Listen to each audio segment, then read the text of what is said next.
Hello, this is The Way of Fairness. My name is Stephen Childs. I want to talk about precognition. I have precognitive dreams. And the first time I had a major one, I was really disturbed because I dreamed that Karen was going to call at 2:30 or about 2:35. And so the next day, I didn't remember the dream. I had forgotten about the dream. The next day, the phone rang, and it was Karen on the answering machine because I was the only one home.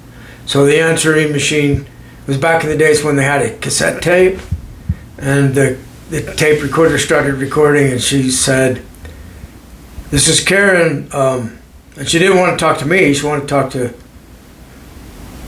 this other guy, Rudy, and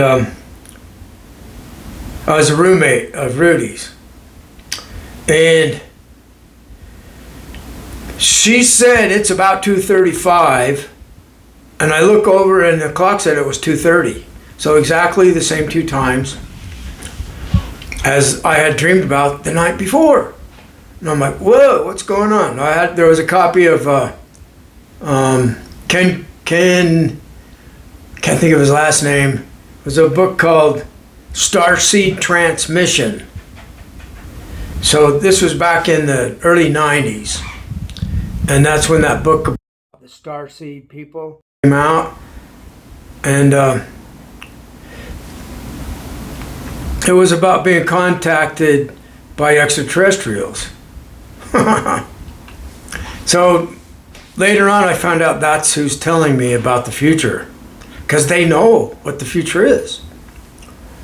And I don't think there's a creator God, so they didn't create us. They evolved just like we did, but they're extremely advanced. They're so advanced they became non-local and quantum entangled with everything. So they're everywhere at once. And there's a theory in quantum mechanics called superdeterminism to explain quantum mechanics strangeness. And another one of the explanations is parallel worlds. And my experience is that sometimes there's a parallel world, but usually it's superdeterminism. And I'm listening to a Philip K. Dick interview that was done many years ago, of course. I'll put a link to it in the description below. He's talking about having the same kind of similar experience as me. It's really interesting. His big fear is about a totalitarian world that's a possible parallel world of the world we're in. And sometimes you're shown bits and pieces of that, and that corrects us because we don't want to go there. So that these extraterrestrials are they were working with the early Christians, and prior to that, no doubt. And so I was listening to Philip K. Dick explain how the only people that he didn't feel attacked from when he was a child was the Quakers. And I'm like, whoa, because last night I dreamed about my Quaker Oats container with the picture of the Quaker man on the lid, and they showed me that lid emblem twice. Not just once, but they wanted me to see it was important so that I didn't forget the dream. I guess that's why. Maybe it's about a parallel world. So that's why twice. Who knows? So what I've learned is over time, this stuff is told to you what it was really about.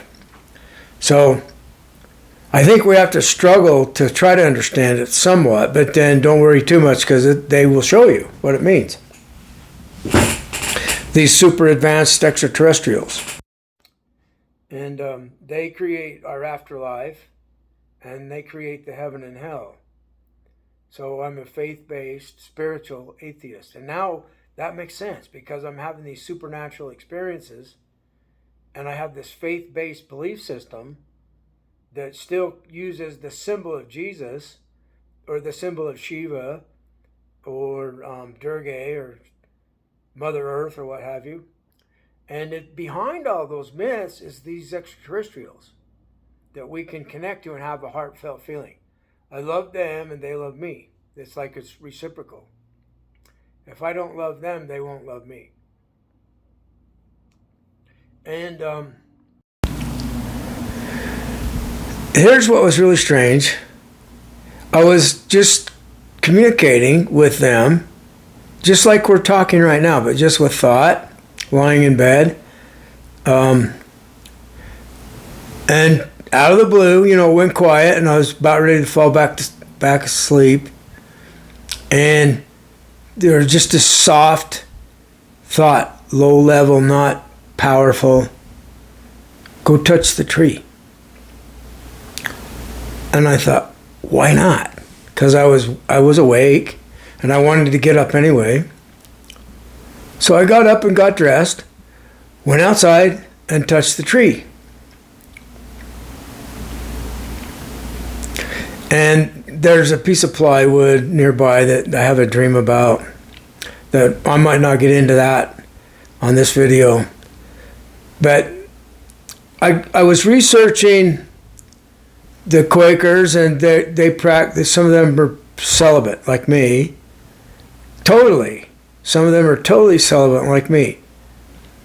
It's like we're fasting from sexual desires completely. And that was part of the original Christians. Some of the Gnostics were ascetic like that. And some of them were libertine, so they went the other way and just whatever you want to do. And it's like try both. Try drinking coffee a lot. Try not drinking any coffee. That kind of thing. The main thing is that you find this knowledge. This source of knowledge, that's what Gnosis is talking about. And it comes from the extraterrestrials. So we don't think that there's an actual Christ or an actual Shiva or Krishna. But there are stories about humans that were connected to the extraterrestrials. And they can make humans have incredible power to change world events. I've done it, and it freaks you out. There was an experience where I'm sleeping, and I go into a dream, and I'm controlling someone else's body with my mind, and I turn his car wheel to the left. And I knew I was merged with the higher being. The extraterrestrials is what I call them now. And about 3 seconds after I dreamed that, I heard a crash. And I freaked out. I'm very disturbed. I hardly even dare look out the window. I'm so shook up. And I look out and there's a car. It had gone off the road. I'm not kidding. I'm like, what the? Somebody explain this to me. Nobody does. So you're left there like a fish out of water, floundering. I got up and went outside to see if anybody was hurt. And this guy got out of the car. His family's with him. It didn't roll over. It was a gradual incline off the road. There was these small Chinese elm trees that were, the trunks were maybe no larger than 2 inches. And they just stopped the car safely.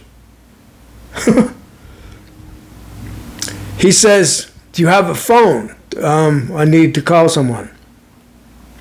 And I'm thinking, if they had me drive this guy's car off the road, he could be an enemy to me. What's going on here? I'm like, I don't want to deal with this. I want to run away from this. I said, there's a payphone right across the road. I got to go in the house. Sorry, goodbye. So I'm still trying to figure all this out. And I've made a lot of progress. They explain it to me a little bit at a time. So back to the touch the tree.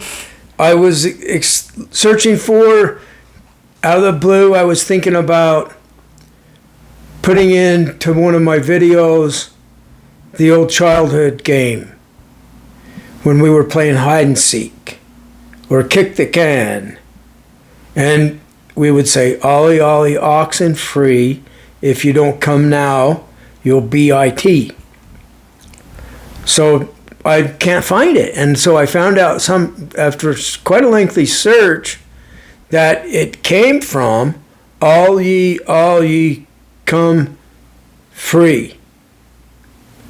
And it's a Christian thing. So here again, we're tying into this old Christian Gnostic knowledge that was given to us from above, from the extraterrestrials. That they explained to us that the religion, the God that we're ruled by, is not a good thing. And they tried to, they almost had the Christian religion to leave the Old Testament behind and just start a brand new religion without any connection to the Old Testament. And it didn't happen. The Roman Empire took over. They wanted still to control. So this is back to tribal warfare again. We can't get past it yet. It could have happened 2,000 years ago, but it didn't. And it could have happened in the French Revolution, but it didn't. At that time, it was slavery that divided them. Some of them wanted to outlaw all slavery. And so that split up the revolution that was trying to create the peaceful world where we would stop poverty and we would love one another. And so we're in this struggle in our own mind between the part of us that's a bully over others and the part of us that's surrendered in the way I describe on my channel and on my website.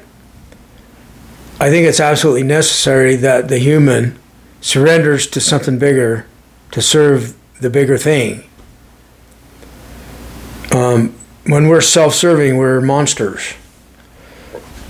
So surrender to the all-powerful all. If you're a faith-based spiritual atheist, and see, this matches up with science, and it matches up with paranormal happenings like ghosts, extraterrestrials, godlike beings, and so forth.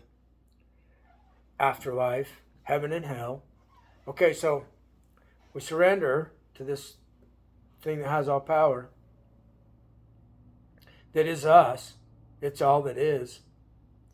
And we ask it to fight our fight for us against the people that are doing us wrong, grant us victory over our difficulties. And that comes from the 12-step program, Alcoholics Anonymous. And that's a type of a Gnostic instruction. It's not based on a leader. It's based on the knowledge. That's Gnosis. That is a Gnostic type program because there's no leader. You can have any higher power you want. So, I need to tell you what Touch the Tree is about. I'm looking for all the oxen all in free, and I don't know why. And I found out it was the Christian all ye come free. It's like everybody's welcome. And one of the childhood games that the children use the ollie oxen, like an oxen, because they misunderstood what they were hearing. Ollie oxen free. If you don't come now, you'll be IT. One of the games is called Touch the Tree. So when you have to run over and touch the tree to be free. Incredible. So I did that early this morning. So I guess I'm free now because I touched the tree.